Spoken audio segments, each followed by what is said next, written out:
Shalom, everyone. I bring you greetings in the name of the Most High God, Yahuwah HaMashiach, Yahushua HaMashiach. The proper name and true real name of God, okay? It is his Hebrew name because he was a Jew when he walked the earth. And he is the Lion of the tribe of Judah. He is King of kings, Lord of lords. And I bring you greetings to the body, those who name the name of him and who serve him and who obey his word from Genesis to Revelation, or from Genesis to Revelation. So I got that out the way. I had a dream I just woke up from, and this dream is for my people, my POCs, okay? These are to my POCs, and not all of them are from my nationality, but there are POCs from different nationalities, but we're all brothers and sisters, okay? And I had this dream. First off, I always, in a couple of my videos, I always say, when stuff hit the fan on this earth, and I mean majorly, like we're in the worst of the Great Tribulation. Some saints have been left behind because that's the way the Most High had it, for some to stay left behind, for some to get raptured to the marriage supper. And that's found in 1 Thessalonians 4:13 through 18, 2 Corinthians 12, 1 through 15, and Revelation 19:9. Okay. And so there will be some, as I said, that will be raptured. Some will be taken into the wilderness, which is Isaiah 11:11 calls it this. It will be a second Exodus, like he did the first Exodus, but not quite the same. But he's going to make a way of escape for his people in the wilderness during such great catastrophes on this earth. Okay, he always has a remnant people. If you look in history and his word and the events that happen in our past with our biblical ancestors, you will see that the Most High always had a remnant that he spared, that he protected, that he kept from hurt and harm and danger. This is going to be no different than in this time when Matthew 24:21 tells us great tribulation as of never have been we seen before, or that we will ever see again, that's going to come to this earth. And Luke 21:36 tells us that we have to be worthy to escape the things coming to this earth. That's going to be the worst times this world has ever seen, people. You don't want to be here during those events, those catastrophic, horrific, terrible, troubling events. We're already living in perilous times, troubled times, as the word says, but we ain't seen nothing yet. Don't get left behind. Don't get not led away in the wilderness. That's what you want if you're here, if you're able to escape those things. Because if not, the Most High has a remnant that will die for him. Those who are left behind don't go into the second Exodus. That remnant will be martyred, according to Revelation 20:4. They will be beheaded. Some have already started. Remember the 12, the Egyptians? Was it 7, 12? Some of you may remember in the orange jumpsuits several years ago. And they were on national TV.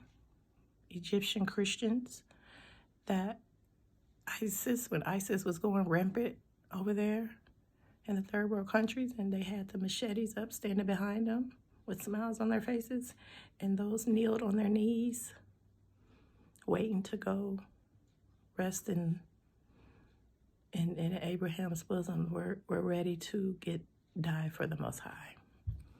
Yeah, some I've already started, but it's going to be a massacre soon, a slaughter soon, that no slaughter, no Holocaust, Hiroshima, 9/11, none of those things can't even scratch the surface of the slaughter that's coming to this nation, this world, and it's for the name of Christ. I forget the scripture that it says it's going to be so much blood that it's going to reach 200 miles. 200 miles. That's a lot. That's a lot. And so I had this dream. I always told you all, so I said at the beginning, that when it comes time for things to jump off in this world, wherever you located, and they put up these camps, these FeFe camps, that's what I'm going to say for lack of for the correct word for, this platform. I always say, do not go to those FeFe camps, because it's a setup for failure. Okay, I don't care what your skin color look like. Don't go to them FeFe camps. I'll never forget, my white Caucasian brother was a retired policeman, was homeless on the street during one of the major hurricanes, and it wasn't Katrina. I think it was another, or maybe it was Katrina, I don't know, but the video newscaster was interviewing him, risking his life out there with all them winds blowing, and found a homeless man on the side of the building. And he went up to interview the man. You can find this on YouTube, and if they haven't taken it down. But because of what he said, I would be shocked if it's still up. The newscaster said, "Why are you?" He said he announced who he was a retired. No, he was did I say fire person? I don't know, but he was a retired policeman, and chose to live on the streets, homeless, than to go into the FeFe camps. And he said the newscaster said, "Why are you choosing to live out here on the streets, homeless?" And he said, "They're killing people in there." And that newscaster didn't know he was going to say that. He was like, "What? Whoa, what? I'm not going in there. They're killing people in there." So the newscaster switched off of him really fast, because he knew he wasn't expecting that. So he just goes back to talking about the weather. So that was a clue just from there. And the man probably, I don't know if he's alive today or not because of him leaking that out. I pray he is and things got better for him, but I already knew before I saw that that was just confirmation. When that man said that, I was like, I knew it was something bad about them camps. And they started making commercials and giving a little, desensitization, showing little commercials like, and stuff happened is in the events of a disaster, this is where you want to go. No. I'm like, not me. No, I'm not falling for it. They're a setup for failure. And I believe the homeless retired police officer, I believe him. And to the point, I got a dream, getting to my dream I just woke up from. And this is to my POCs. I don't really recall seeing any of my fair skin brothers and sisters at this place, but it was like we were out in the wilderness. But there was a FeFe. It looked to me to be a FeFe camp, okay? And there were a lot of POCs there. Not all of the tribe of Judah, not all had skin color that like mine, but they had, some were darker, some were much lighter, from other nations. It looked like I saw, some Indians there, some Hawaiians. I mean, just other people from other nations, okay, from other tribes. So, and let me, speaking of that, let me read. Y'all go to Revelation 7 to know what those tribes are. I'm not going to read it to you, but on your own leisure, if you want to know what the tribes are, the 12 tribes that the Revelation speaks of, that the Most High will seal, and then read, just read that whole chapter and be enlightened. Okay, it's a beautiful chapter. But so I remember from what I'm recalling, I remember being amongst all these people. We were all just free to walk around. There were these guards, but they spoke in a different language and they had guns, okay? They had them kind of guns. Just, letting us roam around while free. I mean, we was able to sleep and have food. And so when I woke up, I was thinking, I'm like, I must have been at a FeFe camp. And so I was meeting all different kind of people. And I'll never forget, just to speed the dream up, they were calling people at different times they said they were going to fly us to Israel.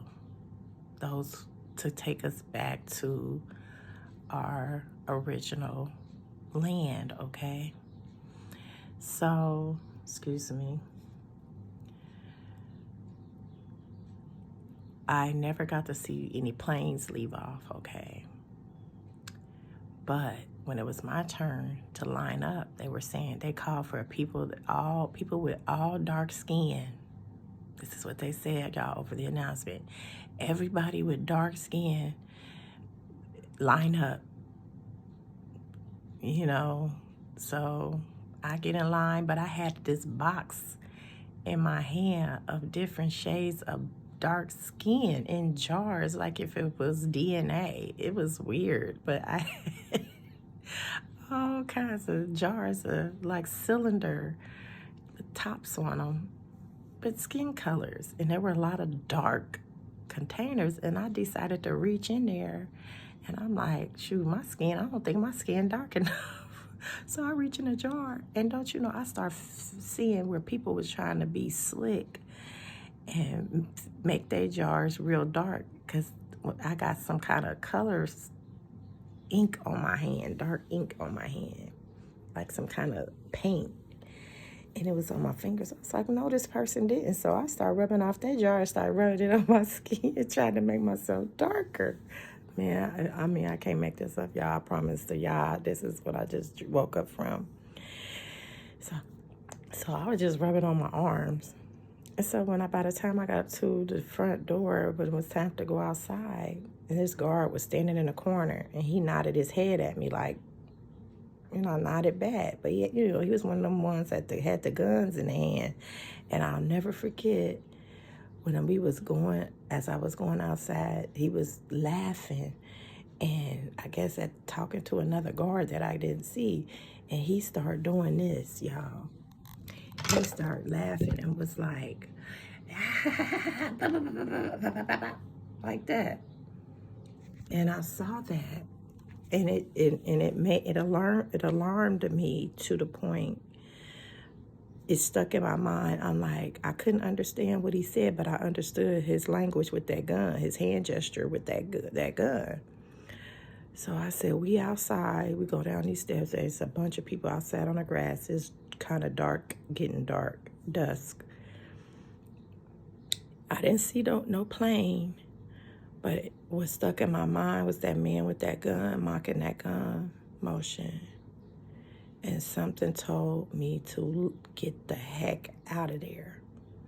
Because in the dream, what they were doing is they would let people get on the plane, but they were going to, the plane's down. They were going The plane's down, yeah. So I left, and I don't think it was some other families left, but it was still a lot of people that stayed. So I don't know what happened to the people, but I believe that it was a setup for failure. It was a setup to kill. And I never knew what happened, but I ended up walking into someplace far, I guess it was miles away, and ran into some other POCs. And it was like this Hawaiian family or something. It was other different, like I said, from other tribes there. And they were so happy to see me when I came in. And I was so happy to see them because I was like, y'all made it out. You know, y'all escaped. And then I saw some people that I know personally in real life. They were there, and I was so happy to see them because I didn't know where they were. I didn't even know they were there at the FeFe camp, but when I saw them, they had got away. I said, how long have y'all been here? And they said about 6 days. I said, y'all been here 6 days? Y'all been, you know, because they left that place where I was. And that's all I remember of that dream. And I woke up. And this is another part, I believe, the Most High wanted me to share this part of the dream because I'm telling y'all, going to them FeFe camps is not the way. They're going to hurt you people, especially, and I don't believe none of us there had the mark, the matbi, the mark of the, you know what, in the back of this and up here.